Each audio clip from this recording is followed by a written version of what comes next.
अस्सलामुअलैकुम दोस्तों, 5 जून 2024 की सुबह को अमेरिका में स्टारलाइनर स्पेसक्राफ्ट की तरफ से एक रॉकेट लॉन्च होता है। इसमें बैठे हैं दो नासा के तजुर्बाकार एस्ट्रोनॉट्स कमांडर बैरी वेलमोर और पायलट सुनीता विलियम्स, जो कि जा रहे हैं इंटरनेशनल स्पेस स्टेशन की एक छोटी सी ट्रिप पर। ये जिस एयरक्राफ्ट में ट्रेवल कर रहे हैं स्टारलाइनर, इसको दरअसल एक प्राइवेट कंपनी बोइंग ने बनाया है, वही कंपनी जो एरोप्लेन भी बनाती है और जिसके पिछले कुछ दिनों में हमें बहुत सारे क्रैशेस देखने को मिले हैं। ये स्टारलाइनर अभी मुकम्मल तौर पर तैयार नहीं, अपनी डेवलपमेंट स्टेजेस में है और ये मिशन एक आखिरी चांस था स्टारलाइनर की काबिलियत को टेस्ट करने का। लॉन्च होने के करीब 27 घंटे बाद ये स्पेसक्राफ्ट इंटरनेशनल स्पेस स्टेशन में डॉकिंग करने लगता है। ये डॉकिंग सक्सेसफुली होती है और दोनों एस्ट्रोनॉट्स बहुत खुशी खुशी इंटरनेशनल स्पेस स्टेशन के अंदर जाते हैं। लेकिन ये खुशी का जश्न ज्यादा दिन चलने वाला नहीं था। ये स्टारलाइनर मिशन सिर्फ 8 दिन का मिशन होना था और 8 दिन के बाद इन एस्ट्रोनॉट्स को वापस जमीन पर आ जाना था। लेकिन आज 3 महीने बाद भी ये एस्ट्रोनॉट्स वहाँ स्पेस में फंसे हुए हैं। इस स्पेसक्राफ्ट में ऐसे कई सारे मसाइल हैं जिसकी वजह से इसको वापस इस्तेमाल नहीं किया जा सकता। तो आखिर सवाल ये है कि ये नाकामी कैसी, ये एस्ट्रोनॉट्स कब तक जमीन पर वापस आ सकते हैं? आइए समझते हैं आज की इस वीडियो में।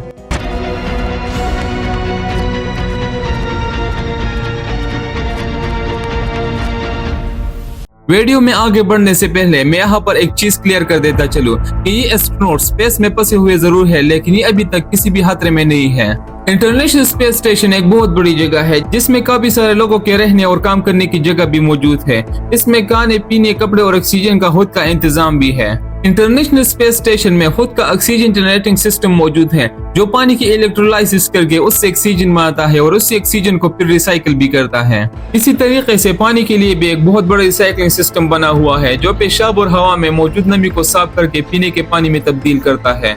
इंटरनेशनल स्पेस स्टेशन में 6 महीनों तक का खाना मौजूद है और हर 5 से 6 महीने के बाद इन क्रू मेंबर्स को बदला जाता है। इनसे पहले भी वहाँ पर एक्सपीडिशन 71 की एक टीम मौजूद है जो 7 लोगों पर मुश्तमिल है। इनमें से 4 नासा और 3 रूस के एस्ट्रोनॉट शामिल हैं। टाइपिकली 6 से 7 लोग होते हैं एक एक्सपीडिशन पर। ये एक्सपीडिशन 24 सालों से चल रही है। साल 2000 में जब इंटरनेशनल स्पेस स्टेशन को लॉन्च कर दिया गया था, तब से लेकर आज तक कभी भी इंटरनेशनल स्पेस स्टेशन को एक तवील मुद्दत के लिए खाली नहीं छोड़ा गया। कोई ना कोई इंसान इसमें हमेशा मौजूद रहता है।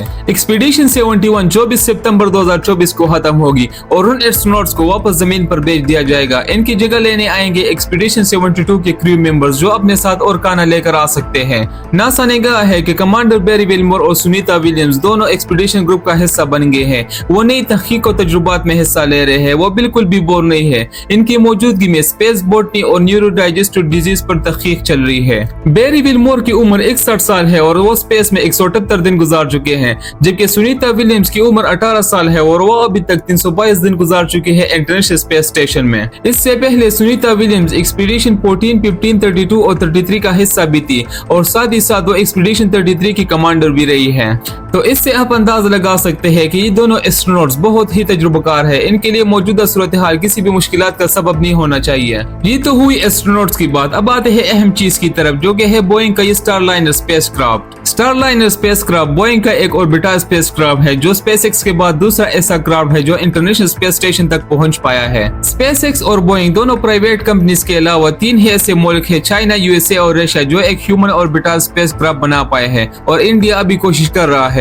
नासा ने 2011 के अराउंड अपना कमर्शियल क्रू प्रोग्राम शुरू किया था जिससे वो दूसरे प्राइवेट कंपनियों के साथ कोलैबोरेट कर सकता है।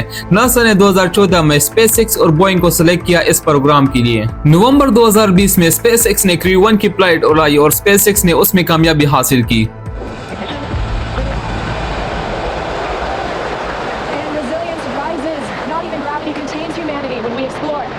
इनका जो स्पेसक्राफ्ट था वो था ड्रैगन क्रू नाम से, जो कि काफी मिलता जुलता है बोइंग के स्टारलाइनर स्पेसक्राफ्ट से।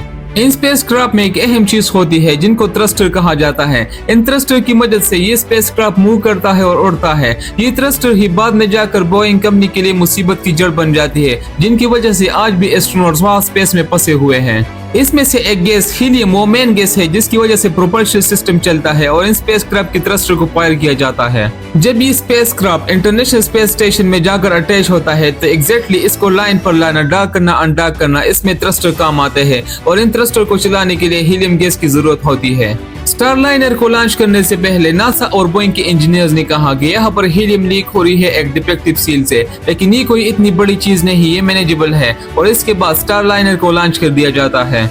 लेकिन इस लॉन्च के कुछ ही घंटों बाद 2 और हीलियम लीक्स देखने को मिलते हैं और जब ये स्टारलाइनर स्पेस स्टेशन में पहुंच जाता है तो एक चौथा हीलियम लीक भी देखने को मिलता है।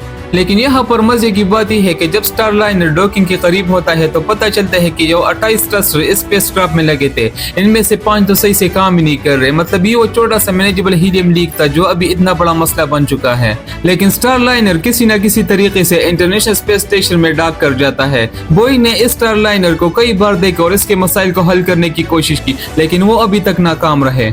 यहाँ अब नासा ने फैसला किया कि बैरी विल्मोर और सुनीता विलियम्स को वापस जमीन पर लाने के लिए स्पेसएक्स के क्रू ड्रैगन 1 एयरक्राफ्ट को इस्तेमाल करेंगे क्योंकि अब स्टारलाइनर को इस्तेमाल करना बहुत खतरनाक है। फरवरी 2025 में जब स्पेसएक्स का crew 9 mission international space station पर जाएगा तो इस मिशन में 4 लोगों के बजाय 2 लोगों को भेजा जाएगा ताकि ये दोनों एस्ट्रोनॉट्स भी उनके साथ वापस लौट सके। स्टारलाइनर की मुश्किलात की वजह से बोइंग कंपनी की साख पर कई सवालात उठ रहे हैं क्योंकि ये कंपनी एरोप्लेन्स भी बनाती है और इन एरोप्लेन्स के हमें बहुत सारे क्रैशेस देखने को मिले हैं, इसलिए इनके सिस्टम और डिजाइन पर तनकीद हो रही है। बोइंग ने कहा कि वो इन मसाइल को हल कर रही है और मुस्तकबिल में ऐसे मसाइल से बचने के लिए वो बेहतरीन इकदाम करेगी। इस वक्त बोइंग और नासा दोनों स्टारलाइनर की मुश्किलात को हल करने में लगे हैं और नासा ने बोइंग को इजाफी वक्त दिया है कि वो अपनी खामियों को दूर कर सके और स्टारलाइनर को वापस दोबारा काबिल इस्तेमाल बना सके। तो ये थी कहानी बोइंग स्टारलाइनर की जिसने स्पेस में एक नया बाब खोल दिया है लेकिन मुश्किलात का भी सामना करना पड़ा है। वीडियो को लाइक कर दे और अपने दोस्तों के साथ भी शेयर कर दें और मजीद ऐसी इंफॉर्मेटिव वीडियोस के लिए हमारे चैनल को सब्सक्राइब कर दें। आपका वीडियो देखने का बहुत बहुत शुक्रिया।